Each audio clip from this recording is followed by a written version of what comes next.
Hello, everybody.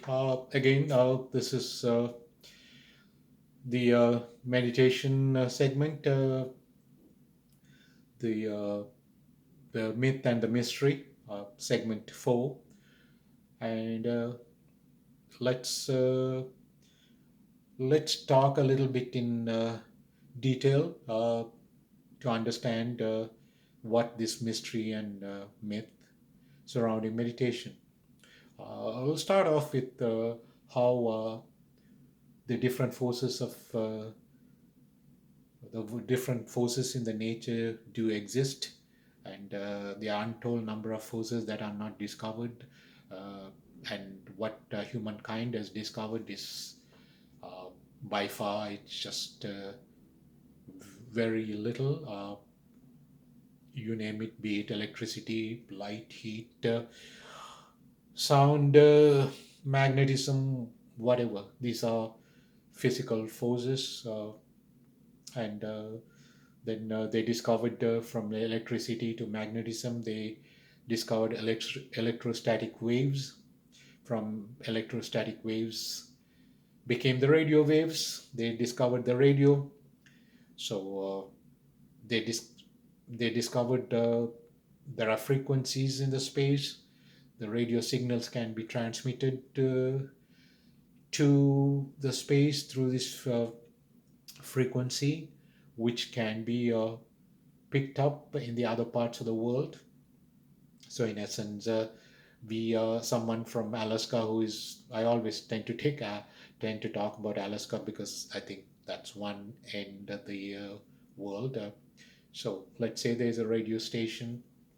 Someone is giving a speech over the radio, and someone in Tasmania could, or I guess Fiji Islands or Papua New Guinea, could listen to that speech, provided he has a receiver and not just turning on the receiver.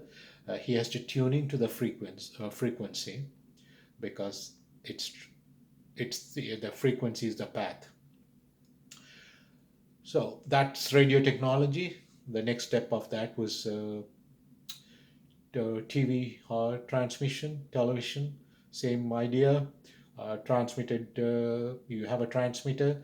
Uh, you transmit the signal on a certain frequency.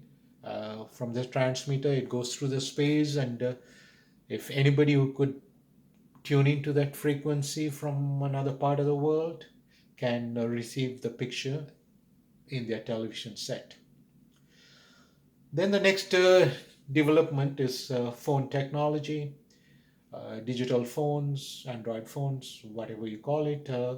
It's internet completely turned the world upside down in terms of information era, and along with the internet came the telephone technology. So what it is they are into 5G, and they are saying 5G is signals are harmful to the environments, the birds are dying and so on, and the animal life activists have there are reservations against this technology, but in the end, money rules. So no matter what you do, every questionable thing uh, comes into force when the force of money or the financial apparatus is behind it. So that's the way the world goes. Unfortunately, uh, it's a sad state of affairs. Don't want to have an opinion, but that's how it is. That said, so now we are into the 5G, and then 5G, they are going into the next is going to be 6G, they say. What is it? It's going to be a holograph technology, and what it is, just in a very naive way of putting it, right now, you're looking at someone, let's say you're going to auditorium, you're listening to someone on the stage, and you think that's a real person. That could be a holographic image of the person that is three-dimensional and live right there. Hollywood made movies about it, and then India made movies about it. The villain is in the climax scene out there on the stage, and the protagonist, the hero, going through all the trials and tribulations, comes. He's on this hunt. He wants to get the villain, and he comes with a machine gun or whatever. He shoots at the villain. The villain is elsewhere. He's scoffing and scorning, looking at the his holographic image that's so three-dimensional, so real. That's on the stage. Just one way of explaining. Head is spinning. In where this how science is advancing, the pace that science is advancing, we simply cannot keep up. And some of us the fall into the older generation and don't keep pace with the current technology. That said, anyways, that's where it is going. The point of all this is, where is it? How is it done? Uh, yes, the entire cosmos is full of mysteries, uh, full of physical forces that are not discovered by by science, by uh, by the discipline of science. That said, see, the human evolution, uh, the advancement in human evolution, we largely owe it to the Western man, because it's the Western civilization that that's prevailing in the world today, and we all are collectively enjoying the benefits of the discoveries that came from the Western Hemisphere. In the Eastern Hemisphere, they all did the same thing but in different directions. The Western man used the brain to look outside the brain, human brain, to discover the mysteries in the material world. The Eastern man, on the other side, on the other hand, instead of using outside the material world, he looked inside the material, not inside the material world. Instead of using the brain to look outside the material world, he used the brain to look inside unto himself, into introspection, and to discover the metaphysical aspect of human life as opposed to the material life. Good enough. And so this is where the meditation comes in. Uh, and we all know that the cosmos, the space, is a reservoir of untold mysteries and untold number of information, data, whichever way you say it. Uh, and if you can access that data, and you will be it can benefit us. In meditation, what we are doing is we are trying to align with that macro aspect of the cosmos. Like we are the micro aspect, so to speak, and the macro aspect of us is the entire universe. So when the microcosm aligns with the macrocosm, we are in total alignment, we are in total harmony. That's one way of defining meditation. And the people always scoffed and scorned at this this kind of thinking and this kind of ideas. They dismissed, and not just dismissed, they derided every idea that comes from a metaphysical perspective.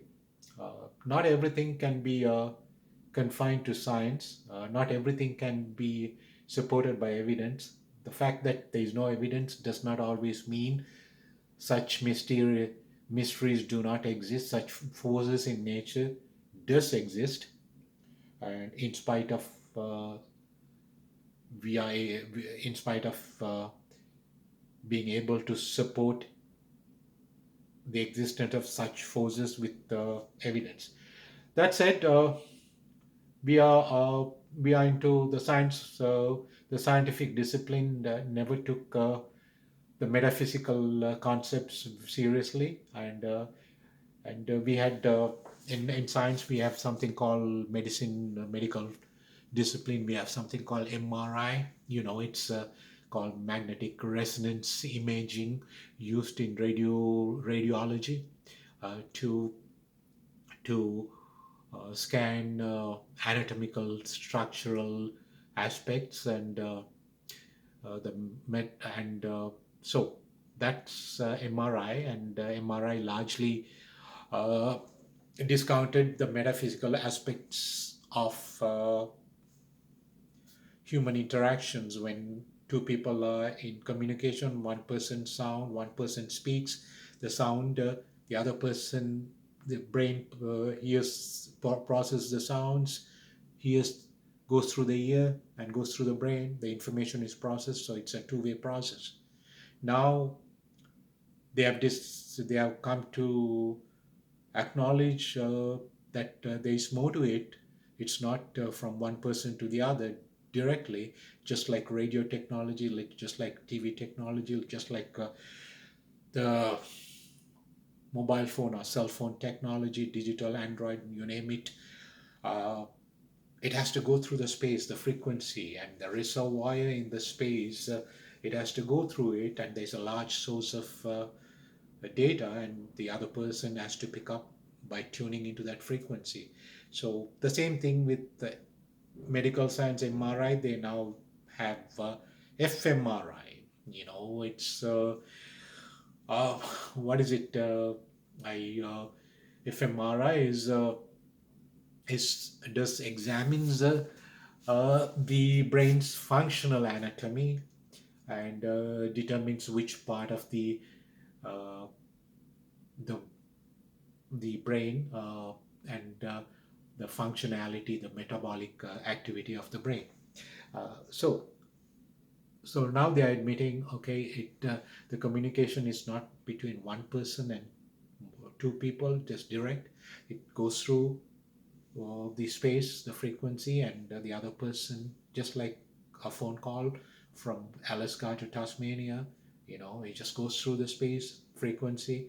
Yes, if I'm speaking to you in the same room, yeah, my sound waves, you don't directly intercept. It goes through the space, and from there it's in a micromillisecond you get it. That's how it happens.